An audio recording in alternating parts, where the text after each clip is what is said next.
পাটাকে কেমন ফেলেনি দেখো। ভয় পায়।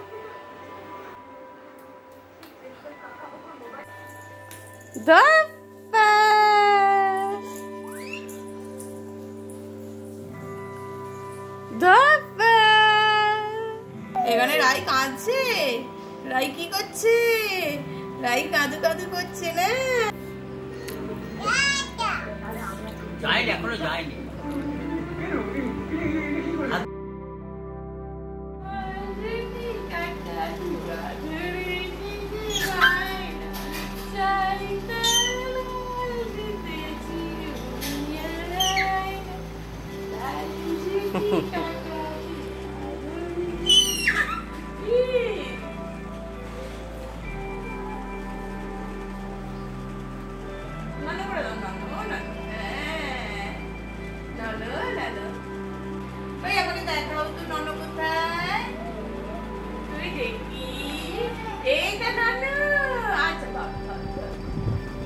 হ্যালো বন্ধুরা, welcome back to my channel.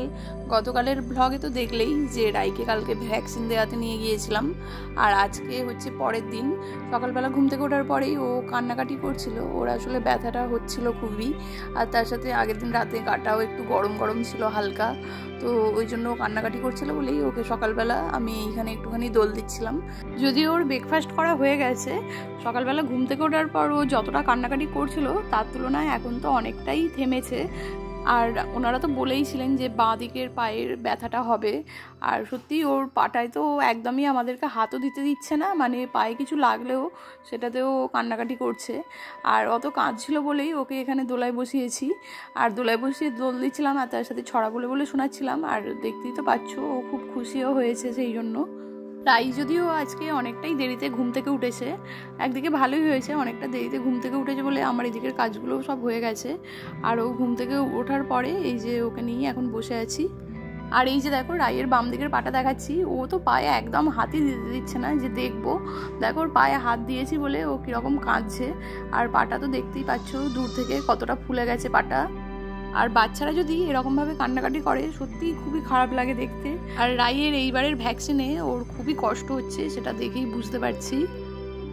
এই যে এখানে ওর ঠাম্মা ওকে জল খাওয়াচ্ছে, আর দেখো ও বাম দিকের পাটা একদমই ফেলছে না, কেমন পাটাকে তুলে রেখেছে। ও তো পা ফেলে হাঁটতেই পারছিল না ঠিকঠাক করে, আর তার সাথে সাথে ওর খুব ব্যথাও হচ্ছিল। ওই জন্য আমি ওকে ব্যথার ওষুধটা খাইয়ে দিয়েছিলাম। আমি তোমাদের এই ব্লগে অবশ্যই দেখাবো যে আমি ওকে কি ওষুধ খাওয়াচ্ছি, আর তার সাথে কিভাবে ওর কেয়ার করছি সবই দেখাবো। ওষুধটা খাইয়ে দেওয়ার একটু পর থেকে ও একটু ঠিকঠাক হয়েছে। এই যে দেখো এখানে একটু খেলাধুলাও করছে, দুষ্টুমি করছে, যেরকম দুষ্টুমি করে প্রত্যেক দিন। সকাল থেকে যেরকম করছিল তার থেকে এখন অনেকটাই ভালো আছে, বুঝতেই পারছো দেখে। এই যে দেখো, কিন্তু ও একটুখানি পাটাকে ঠিকঠাক করে ফেলে হাঁটছিল না, একটু পা বেঁকিয়ে বেঁকিয়ে হাঁটছিল। আসলে কালকেই সবে ভ্যাকসিনটা দিয়েছে তো ওই জন্যই হয়তো আস্তে আস্তে ঠিক হয়ে যাবে। তবু যে আগের থেকে অনেকটা ভালো আছে এটাই অনেক। আর তারপর এই যে এই দিকের ঘরে আমি বিছানাটা ঠিক করতে এসেছিলাম, ও আমার সাথে চলে এসেছে, আর এসে যেরকম দুষ্টুমি করে ঝাঁটাটাকে নিয়ে ও নিজেই বিছানাটাকে ঝাঁট দিয়ে দিচ্ছে। আর আজকে ওকে ভাবছি স্নানটা করাবো না, এমনি গা মুছিয়ে দেবো, কারণ কোথায় পায়ে হাত লেগে যাবে, ওর আরও ব্যথা হবে, সেই জন্য এমনি হালকা করে গাটাকে মুছিয়ে দেবো। আর তারপর কালকে তো বৃষ্টিও হয়েছে, আজকে ওয়েদারটাও বেশ ঠান্ডা ঠান্ডা ওই জন্য। আর এইদিকে বিছানাটা ঠিক করবো বলে আমি বালিশগুলো নিচে রেখেছিলাম, আর ও দেখো কীরকম পাশ বালিশের ওপর বসে আছে। আর আজকে তো আমি ওকে সবসময়ই ডাইপার পরিয়ে রেখেছি, এই সময়টা আমি ওকে নর্মালি ডাইপার পরাই না সকালের দিকটায়, কিন্তু আজকে আমি ওকে পরিয়ে রেখেছি, কারণ ও তো সবসময় টয়লেট করে, আর এখনও টয়লেটের কথাটা ঠিকঠাক করে বলতে পারে না।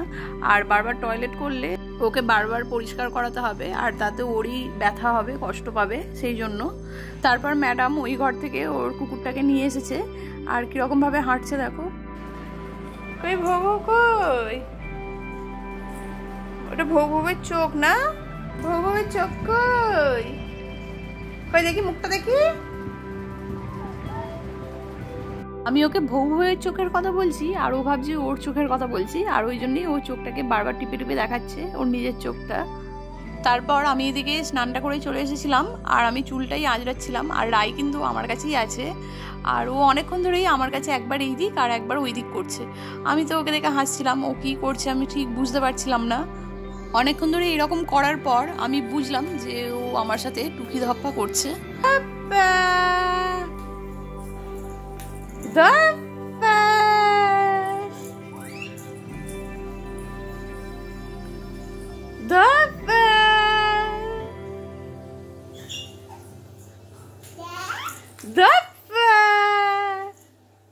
আর এরপর ওর গাটা আমি হালকা করে মুছিয়ে ওকে আমি লাঞ্চটা করিয়ে দিয়েছিলাম। এখানে রাই কাঁদছে। রাই কি করছে? রাই কাঁদু কাঁদু করছে না? আমি খাইয়ে দিই, আমি খাইয়ে দিই। খাবে না। আজকে তো লাঞ্চে রাই একদমই ভাতটা খেতে চাইছিল না। আগের দিন রাতে একটু জ্বর জ্বর এসেছিল বললামই, হয়তো জ্বর মুখে ওর খেতে ভালো লাগছিল না সেই জন্য। আর এই যে আমি ওকে একটুখানি আইস প্যাক দিয়ে দিচ্ছি। কালকে ভ্যাকসিন দিতে গিয়েছিলাম, ওনারাই বললেন যে একটুখানি আইস প্যাক বা বরফ দিতে, তাহলে একটু আরাম হবে, আর মাঝে মাঝেই দিতে। ওই জন্যই আমি হালকা করে একটুখানি দিয়ে দিচ্ছিলাম, যদিও রাইয়ের সেটা একদমই পছন্দ নয়। দেখতেই পাচ্ছ ও কীরকম কাঁদছে। আর এই দিকের পাটা তো ওর বেশ ভালোই ফুলে আছে, একটু ওই জন্যই বরফ দিয়ে দিচ্ছিলাম। বললো বরফ দিলে ফোলাটা তাড়াতাড়ি কমে যাবে। আর এটা তো গতকালের মানে 1 মে বৃহস্পতিবারের ব্লগ। আর আমাদের বৃহস্পতিবার বাড়িতে নিরামিষ রান্না হয়, আর ওই জন্যই আজকে নিরামিষ রান্না হয়েছিল। আর তার সাথে গরম গরম বেগুনি ভাজা হয়েছিল। আর সেই বেগুনিরই 2টো টুকরো রাই হাতে নিয়ে বসে আছে, যদিও সেগুলোকেও খায়নি। আর এই যে এদিকে আমরাও লাঞ্চ করতে বসে গিয়েছিলাম। আজকে আমাদের হয়েছিল চিচিং আলু পোস্ত, ডাল আর বেগুনি। আর রাই আমার সাথে আমার কোলেই বসেছিল। আর এই যে ভাতের থালায় হাত বাড়িয়ে ভাতগুলোকে সব চারিদিকে ফেলে দিল। আর তারপরে এই যে দেখো আমি ওকে ব্যথার জন্য কি ওষুধ খাওয়াই, এটা হচ্ছে প্যারাসিটামল ড্রপ বা ডোলো ড্রপ। আমি রাইকে যেই ডক্টর দেখাই সেই ডক্টরের প্রেসক্রাইব অনুযায়ী আমি রাইয়ের ভ্যাকসিনের পর রাইকে এই ওষুধটাই খাইয়ে দিই। এটা জ্বরেরও ওষুধ, তার সাথে ব্যথাও কমাবে। আর রাইয়ের ভ্যাকসিনের পর আমি এই ওষুধটাই রাইকে দিই, যদি রাইয়ের ব্যথা হয় বা জ্বর আসে তখনই। তারপর ওষুধ খেয়ে খাওয়া দাওয়া করে ম্যাডাম এখানে ঘুমিয়ে পড়েছে। আমি কিন্তু কোনো মেডিকেল পার্সন নই, আমি আমার বাচ্চাকে ভ্যাকসিন নেওয়ার পরে কিভাবে ট্রিটমেন্ট করি সেটাই তোমাদেরকে আজকে ব্লগের মাধ্যমে দেখাচ্ছি। তাই আমি তোমাদেরকে যেই ওষুধটা দেখালাম বা যেভাবে ওর কেয়ার করছি দেখালাম, সেটা কিন্তু আমি একজন মা হিসাবে আমার বাচ্চাকে যেরকমভাবে কেয়ার করি সেটাই তোমাদেরকে দেখাচ্ছি। তোমরা যদি এইরকমভাবে বরফের শেক বা এরকম ওষুধ খাওয়াতে চাও, তোমরা কিন্তু অবশ্যই তোমাদের ডক্টরের সাথে আগে কনসাল্ট করে তারপরেই তোমাদের বাচ্চাদেরকে ওইরকমভাবে ট্রিটমেন্ট করবে। আর তারপর এই যে সন্ধ্যেবেলা রাই এখানে বিছানা থেকে ওঠেই নি, মানে এমনি ওর শরীর ঠিক আছে, ব্যথাটাও একটু কম আছে আগে থেকে। কিন্তু যেহেতু বললামই যে আজকের দিনটা হচ্ছে 1 মে, মানে শ্রমিক দিবস, আমার হাজবেন্ডের কাজের ছুটি ছিল।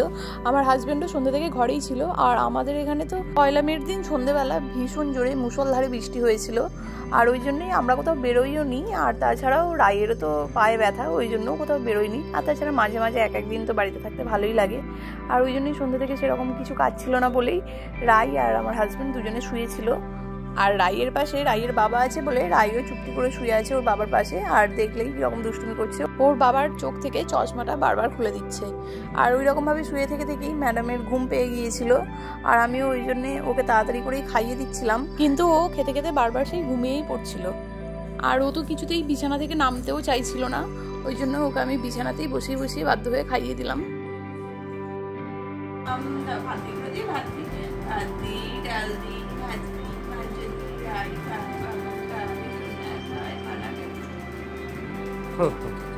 দেখছো তো ওকে কত কষ্ট করে খাওয়াতে হচ্ছে। আর রাই তো মাঝে মাঝেই এরকমভাবে খেতে খেতে ঘুমিয়ে পড়ে, আর ওকে আমাকে এরকমভাবেই খাইয়ে দিতে হয়। আর ওকে খাইয়ে দেওয়ার পর এখানে আমরাও ডিনার করতে বসে গিয়েছিলাম। আজকে আমাদের ডিনারে ছিল ছোলার ডাল আর পরোটা।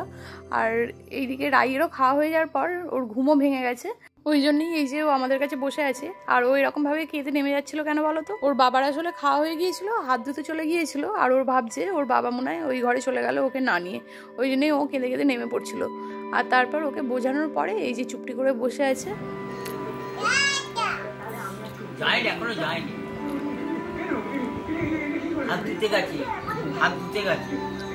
এই যে দেখো ওকে বোঝানোর পর ও এখানে চুপটি করে বসে আছে। তো আজকের ব্লগটা আমি এখানেই শেষ করছি।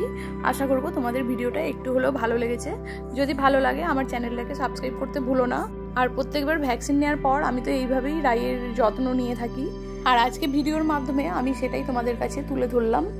আশা করব আমার এই ভিডিওটা তোমাদের একটু হলেও কাজে আসবে। তো ভিডিওটা কেমন লাগলো অবশ্যই কমেন্ট করে জানিও। আর যদি ভালো লাগে একটা লাইক করে দিও, তোমাদের একটা লাইক আমাকে নেক্সট ভিডিও বানাতে অনেক অনেক মোটিভেট করবে। আবার ফিরবো একটা নতুন ভিডিওর সাথে। তোমরা সবাই ভালো থেকো, সুস্থ থেকো, ধন্যবাদ।